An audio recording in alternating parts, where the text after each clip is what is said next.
मोहब्बत हराम नहीं होती, लेकिन मोहब्बत का नाम लेकर जो करते हैं वो काम हराम है। अगर तो मोहब्बत हराम होती तो निकाह के लिए औलाद की मर्जी जानने का हुक्म ना दिया जाता। अगर तो मोहब्बत हराम होती तो फिर वाजे किया जा चुका होता। लेकिन मोहब्बत भी कुछ असूल रखती है। मोहब्बत ये नहीं कि आप मोहब्बत का नाम लेकर अपने महबूब को पहले पास कर दें और उसकी इज्जत के साथ खेल जाएं, बल्कि मोहब्बत तो ये है कि जब महबूब आपके सामने हो और आप में उसे नजर उठाकर देखने की हिम्मत भी ना हो, हाथ लगाना तो बहुत दूर की बात है।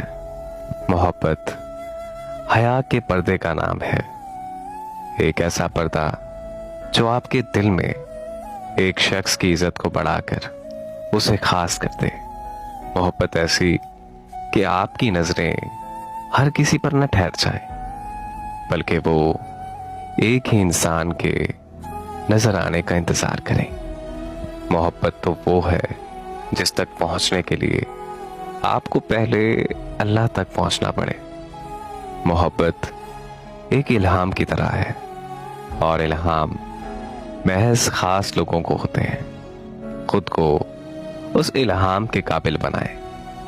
किसी फरिश्ता सिर्फ चाह के लिए जरूरी है कि आप खुद भी फरिश्ता सिर्फ लोगों की फहरिस्त में शामिल हो जाएं। अपने आप को मोहब्बत के काबिल बनाएं और अल्लाह से निकाह को तलब करें। और वो रब तो खुद कहता है कि अमाल का दारोमदार नियतों पर है। अगर तो आप किसी के लिए दिल से मुखलिस होंगे तो अल्लाह पाक आपको दुनिया और जन्नत दोनों जहां का साथ नसीब करेंगे।